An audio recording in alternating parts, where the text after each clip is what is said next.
Hello, everyone. Welcome back to another episode of the Security Repo Podcast. If you've been in security for a minute, it's likely that you've heard the phrase turtles all the way down. It's the concept that the world is somehow held up on the back of a turtle, standing on the back of another turtle, so on and so forth. And in security, a lot of people are a little bit obsessed with trying to figure out how to solve the bottom turtle, what everything else is dependent on. What exactly that turtle is up for debate, but it definitely will include some kind of authentication and identity. So have we solved this? Is identity safe? Is authentication safe? Or is it up for debate? And this is a question we're going to be asking our latest guest. We're joined by Ethan Heilman. Now, Ethan is the CTO and co-founder of BastionZero, where he is building Open PubKey. He's one of these very impressive people. He has a PhD in computer science from Boston University. He's authored a number of papers on cryptography and network security, and in his spare time enjoys breaking hash functions like we all do. So Ethan, welcome, and thank you so much for joining the Security Repo today. Thanks for having me on. Thanks for being here. Kind of would love to dig in about that last bit on breaking hash functions, but that's not why we brought you on the show. Maybe we'll get to that later.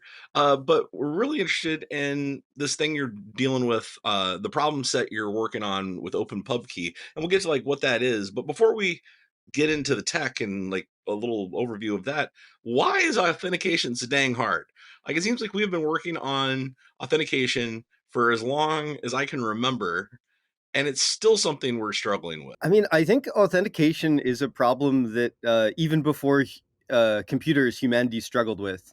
You know, there's the famous story of this woman dressing up as Athena and like coming into town on a chariot and claiming that she was Athena and, helping a local Greek tyrant out. Like, authentication fundamentally is how do you know that this person is who they say they are? And that's really, really hard. And so we kind of replace that problem with a slightly easier problem that is still a hard problem, which is how do we know that that person is the same person we talked to last time? I think we've made more progress on the second problem. There's a reason that we issue people birth certificates because it's like, the first time you meet a person, you're like, okay, here's this thing that allows us to re-identify you. But I think that until the 1980s, we did not have the cryptographic tools to do comprehensive authentication. We had things like passwords. Passwords are very easy. I tell you my password. Now you know my password. Now you can pretend to be me.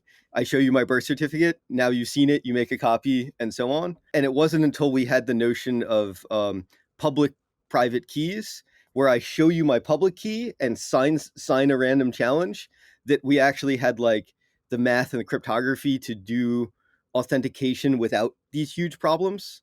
And we've slowly been deploying that. But I think when this was first invented, it was not very performant, took a very long time.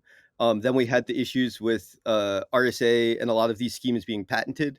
So there is a story which may be apocryphal that early version of IP was going to have signing built into it. So IPs could be cryptographic identities, but they couldn't get the patents through RSA. I don't know whether that story is true or not. It's a story I've heard repeated, but it tells to a bigger story of just a lot of the early authentication stuff running into problems with like the lots of the technology being patented, and you really want everyone to have your authentication thing because everyone needs to use it. Authentication is only valuable if the person who wants to authenticate can authenticate. So I think that like we've sort of reached this point where it's performant and it's the patents are no longer a problem. And now it's like, well, we have all these path dependencies of not using it. We have passwords. We have all of these assumptions around passwords. We have built, authentication systems that are designed to work different ways rather than what would be sort of the ideal way. And now we've got to like steer the car back onto the road and get it sort of what the ideal system would be. I just want to follow up on one thing that Max said in his intro, and that was the bottom turtle. Because at least to me, it seems that that's the base of this whole problem. And you started talking about it when you started your answer was, how do we know that you are really you? Because we can say, all right, we trust you, but we can't trust you, but we can trust this other authority. But how do we know we can trust them? And then how do we know we can trust them? And it just starts stacking. And that's the problem ultimately in security is like, where is the trust actually? Where's that bottom turtle you can actually trust? And I just that's such it's still such a hard problem. Oh, totally. And I think in the spirit of taking a harder problem and replacing it with a slightly easier problem, identity providers are centralized parties that you can trust to map identities. Someone in Gmail, you're going to have to trust Google one way or another to say that this is alice@gmail.com. Or rather, Google is the authoritative person to speak on that. So if you're not trying to find out someone's human identity, but who controls this email address, the sort of the right turtle to build on top of is google.com for determining who owns Gmail addresses.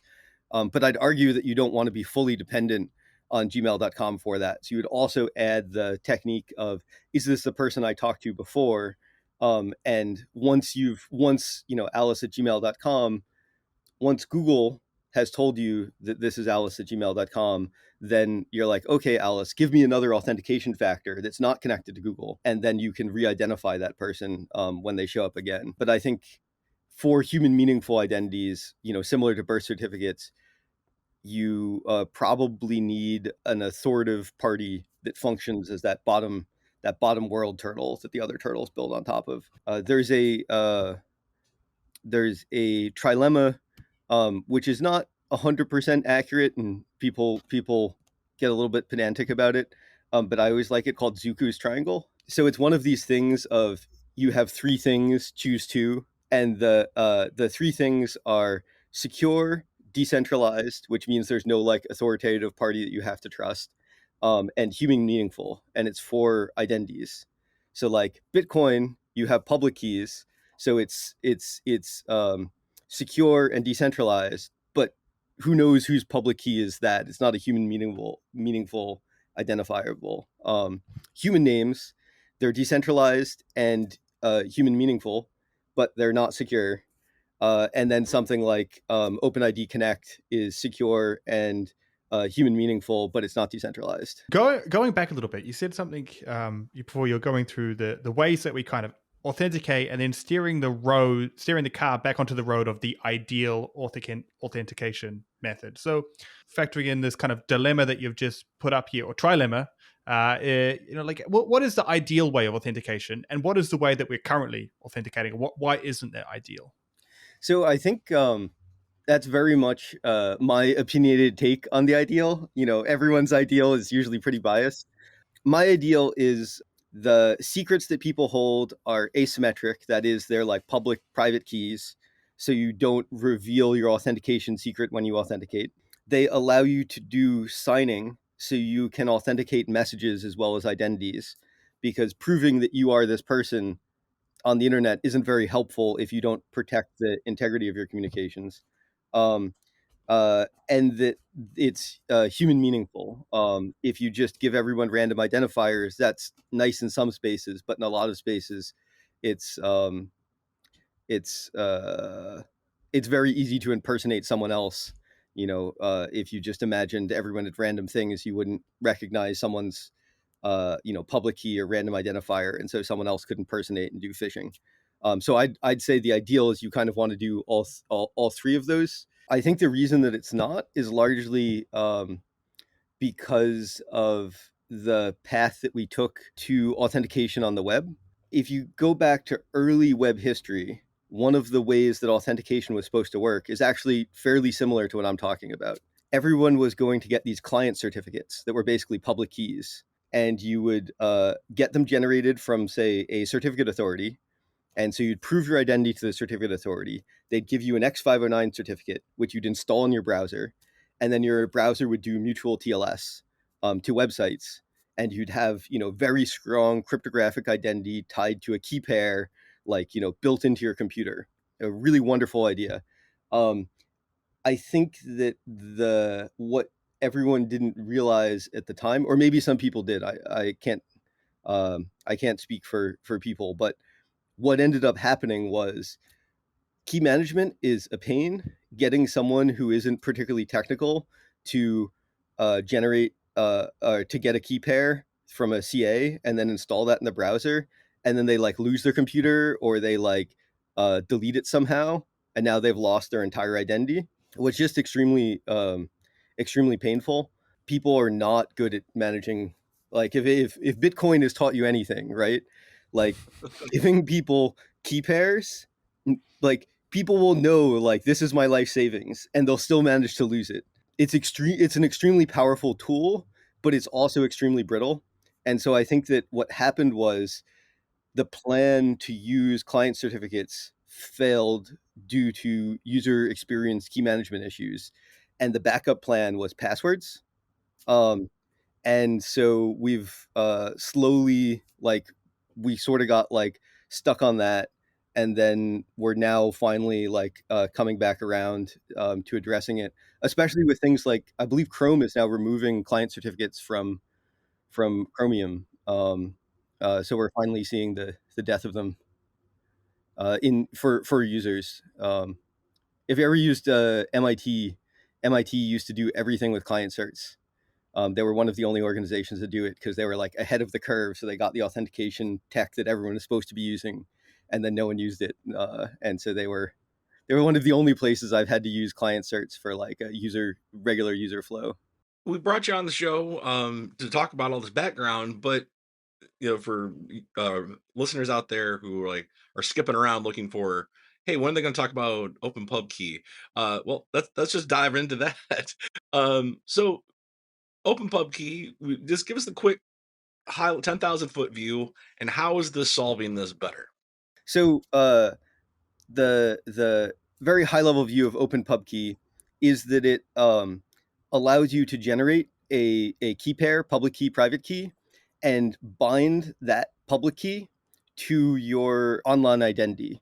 So you can send people a message and everyone will agree that alice@gmail.com's public key is X. And the way in which we do that is we get the authoritative party, say Google in this case, to actually do that binding. So that everyone says, hey, Google says this is alice@gmail.com, and Alice's public key is X. And we do this using some tricks in the OpenID Connect protocol. And then because we're a little bit of the trust no one cryptographers, we also provide an additional protocol, which you don't have to use, that allows you to stack a second authentication factor on top of this so that you don't have to trust Google, so that even if Google is malicious, Google cannot impersonate alice@gmail.com. And this is different than like two-factor authentication. This isn't something you have. This is a second factor for the authentication itself, for the cert itself. Right. So it's two-factor, but it's two-factor to a party other than Google. And that party other than Google like co-signs the certificate, so that you now have two parties that are saying this is alice@gmail.com. And the second party is saying, you registered this factor, and this is the same person that registered this factor with this ID in the past. So it's this, I've seen this person before, and it's the same person authentication. Where did this kind of all start to come from? At what point did you decide this needs to happen? And how did this way of authentication kind of come about? So I've really wanted this sort of authentication for like 10 years, more, I guess, 2011, I was building things on OpenID Connect, doing a lot of work with like the Facebook version, Facebook Connect. And I was really excited about having key pairs because it's just much better authentication. So I spent some time looking at it. I realized that in the past, you could actually kind of do this with some of the earlier authentication protocols, but it had been sort of not carried over into the later authentication protocols, although the intent was to carry it over. So I thought like, okay, like it's pretty clear in like, 5 to 6 years, all this stuff will get brought into OpenID Connect and we'll have key pairs. It'll all be good. And then around 2019, 2020, we were doing work with like cryptocurrency, like Bitcoin wallets.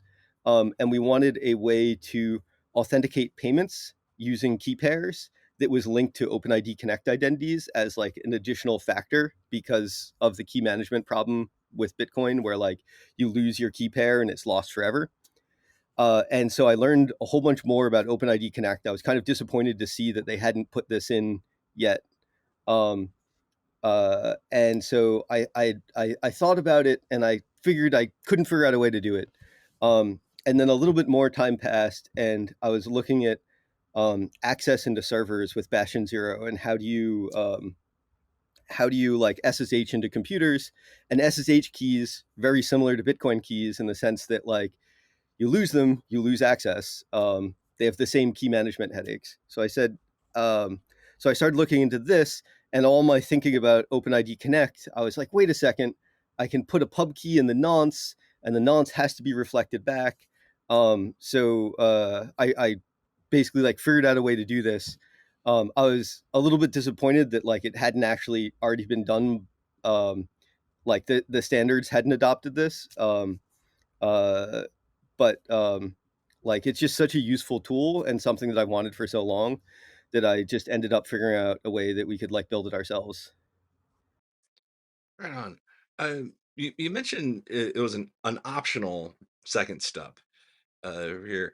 Are there use cases where this is like you should definitely be doing this, and there's one that are like it's fine, you don't really need to the second one, or are you building this in the hopes of everyone starts adopting this and everyone starts that double check?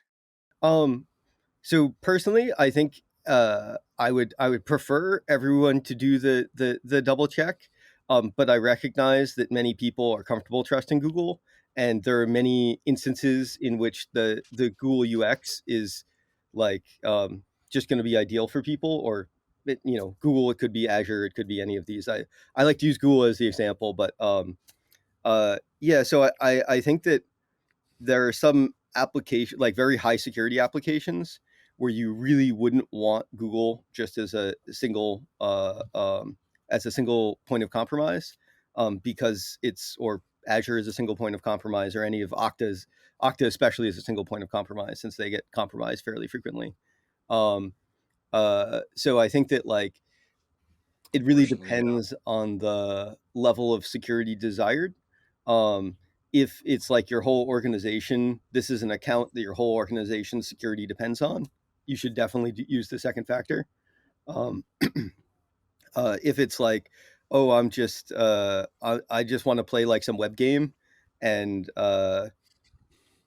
just use Google, and then uh, it'll be faster, and the security desired, if someone gets in there and deletes your high scores or something, who cares? Um, A lot of people care. yeah, but if you care, I would do the second one. But it's like, I don't know, like I trust Google for my Gmail, and my Gmail is the root of so much authentication.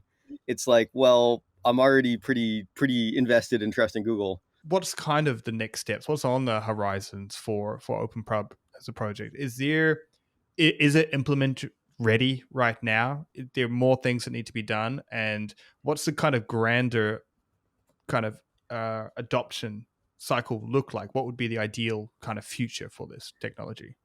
So let me break that into sort of two questions. The first question is like, what's on the what's sort of like the next steps with Open PubKey? What are we building right now? And then there's sort of the grander vision question of where authentication is going. So I think so. Right now with Open PubKey, we're building two things. Thing number one at BastionZero is SSH. So there's SSH is really flexible, and so you can actually do Open PubKey, that is OpenID Connect, but now with key pairs authentication over SSH without any code changes to SSH, which I really like because I SSH a lot, and I find SSH key management to be a giant headache. and I would prefer just to have like a YubiKey and my Google account, and then be safe from Google, be safe from my own computer being compromised when the YubiKey is not plugged in. So short term, BastionZero, we're working on SSH support. We have a demo working, and it's I don't know. I think it's really cool. I've been reading a lot of SSH code. And then Docker is currently working on using this for signing Docker official images. And so they're moving towards getting production ready with that. And then sort of beyond that, we have this technique in which we essentially stuff things into authentication protocols using additional fields. Um, and so I have some code working that works with X509. So there's a whole bunch of X509 protocols we want to support with Open PubKey, where we can do the same trick that we do with SSH, where it's like we don't have to make any code changes, but now you can, say OpenVPN with your OpenID Connect credentials in a very secure way. I think longer term, this notion of authoritative identity providers binding public keys to secret keys is extremely powerful. And it's not just me saying that. There's a number of standards on the horizon, like verifiable credentials or verifiable credentials for OpenID Connect, which are doing that. They're just not here yet. Personally, I wish they were here, and then I would just use them. So I think that sort of like longer term, this pattern is kind of what everyone agrees authentication should look like. Microsoft is also moving towards this with Active Directory based on OpenID Connect and key pairs. I think they call it Microsoft Entra now. So I think longer term, we're headed towards that. One of the more interesting things for me is looking at there's a number of approaches that use zero knowledge proofs with this OpenID Connect material. And so that gets you things where you could, say, have a driver's license where you reveal that you are allowed to buy alcohol without revealing anything else from the driver's license. Uh, so I think that sort of like long term, we get the like old cryptographer's dream of zero knowledge proofs from identity, where that identity is anonymous and private, but allows you to prove things about yourself. Um, and a lot of the technology that these sorts of identity cards are being built on is identity like is OpenID Connect or OpenID Connect adjacent. I was actually really excited to discover that U.S. passports, the authentication mechanism, like the thing that's on the smart chip, is just an RSA signature of your information in the passport. Um, I and didn't know that. you can look up the U.S. government's public key. I'm trying to figure out where it is so I can like download it. But basically, the State Department's public key verifies that RSA signature. And using one of the tricks that we have in Open PubKey, where you turn an RSA signature into a signing secret, you could totally like SSH in with your passport, which would be cool. Using Literally, your passport Yeah, is I don't secured. like. Granted, you show Wow. that same thing to the person at the border. Um, Yeah. so maybe you don't want that to be your only secret, but like Mhm. it is a thing that you have. And there's actually a number of like blockchain projects that are doing zero knowledge proofs with the RSA signatures. There's this cool paper called ZK Creds, which actually built a working system that uses your RSA signature on your passport as a identity system with zero knowledge proofs. So I think that's sort of like where it's all headed. We're gonna pull all the zero knowledge proof stuff in. Eventually, you're just gonna be able to you'll be able to prove you're you because you went through all the trouble of getting a passport. I kind of love that. Kind of love that. Uh, and so, kind of starting to wrap up here. We can go check out this project on GitHub, OpenPubKey /OpenPubKey. Open PubKey. I know I talk fast. But, what are some of the challenges you're facing right now with this? Like, why isn't this getting wider adoption yet? Like, what's the path there? Uh, um, the problem that every authentication protocol faces is network effects. This is why everyone loves passwords, um, because everyone supports passwords. So there's always this chicken and egg problem of how do you get how do you get the authenticator and the authenticatee to both support your protocol? Um, and the way that we've been approaching it is on the authenticate E side of things.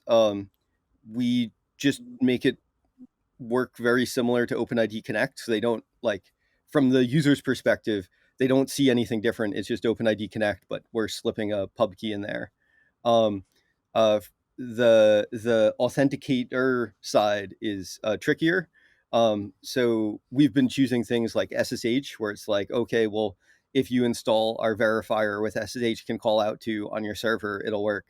Or situations like with Docker, where they want to deploy the system across their stuff. But what I'd really love to see is sort of like more standardization so that we can get like more official support and things. I'd love to build like a Ruby on Rails authenticator so that you could just like spin up a website and then have this authentication just basically like enhance your OpenID from bearer's authentication to proof of possession. Mm. Yeah, that kind of having the batteries built into a system where people can actually easily plug and play and start utilizing this, like that sounds yeah, is really cool. We like to ask our guests a couple of the same questions on every show. So I'm going to ask you now here, what is the best security advice you have been given or would give someone? And what is the worst security advice that you've heard or someone's given you, or it's kind of out there in the ethos? We'll start with the best. What's the best security advice that you would give someone? So I'm gonna I think the best security advice that someone has given me is more about how to think about security. One of the problems that I often find myself and I see other people is like, what is uh, what is security for like a user? Like, what actually is a security enhancement?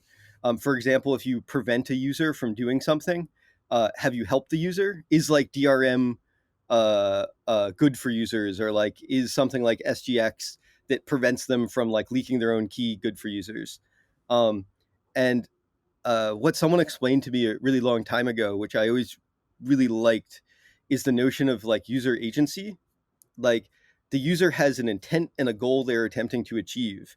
Is your security technology like enabling that goal and intent, or is it getting in the way? So like DRM might get in the way because they actually want to copy a file, whereas using SGX or HSM to protect a key, their intent is not to make the key copyable. Their intent is to um, uh, protect the key from being copied.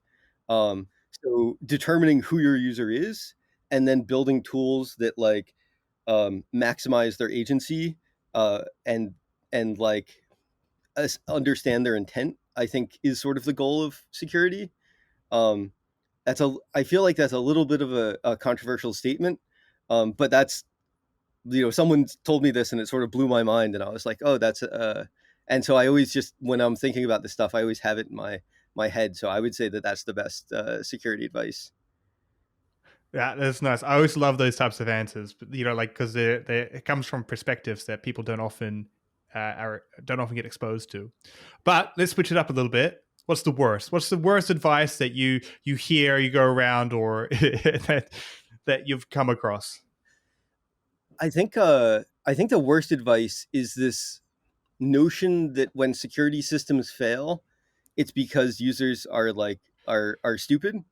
Like it's not just bad because it's blaming someone else for one's own mistakes, but it's bad because it prevents us from learning from our mistakes. Like we have our like standard issue human being, and if we refuse to accept the properties of that standard issue human being, we're gonna like just keep building systems that don't work. So we have to recognize that even from a technical perspective, if something works, but people use it in a way that we consider wrong, it's not them that is wrong. It's the system that we built, and we should learn why they're doing things the way they're doing things and fix it. And I just see that, like, I guess I consider that the worst security advice, because I think that that's one of the more counterproductive patterns of thinking I see. And yeah, I think that that's probably caused the most amount of problems, because it is in some sense a form of self-deception, where you say, oh, it's not my fault, it's someone else's fault. And it's you need to accept one's faults to learn.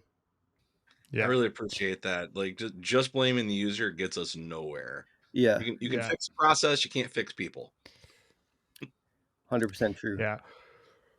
Well, Ethan, we've come to the end of the hour, and I want to thank you for coming on the podcast and sharing your thoughts.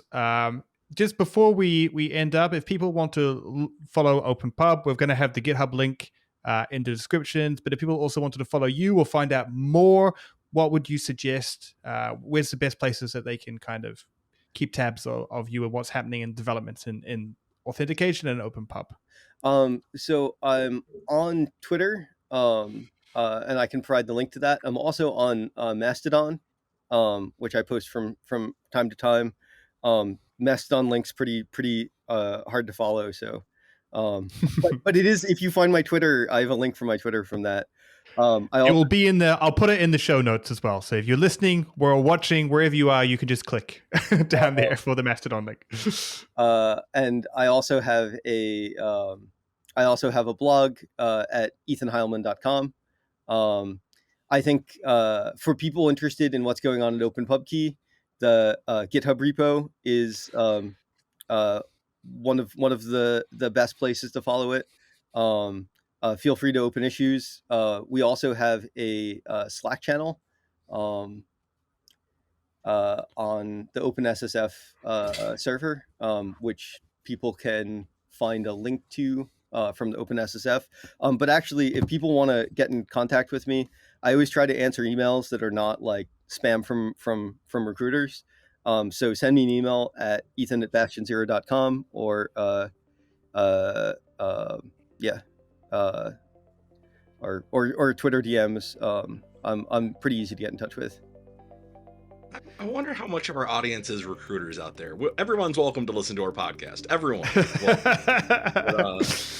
That's an interesting way to break down demographics like that. Never thought about it before. I have no problem with recruiters. It's just that, like, I get, I don't know, maybe like 10 to 12 emails a day from them, and it's like, if I clearly they're not directed at me, they're directed in a large net, and if I responded to every one, I'd get nothing done.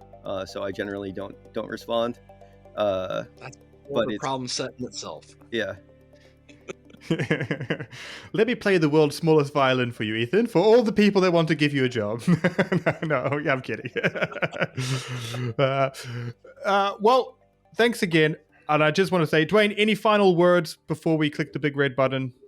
I just want to say thanks again for all the work on this. Like, you're making the world more secure, and that helps me sleep at night. So hopefully this idea spreads, and thanks again. Thanks so much for having me on.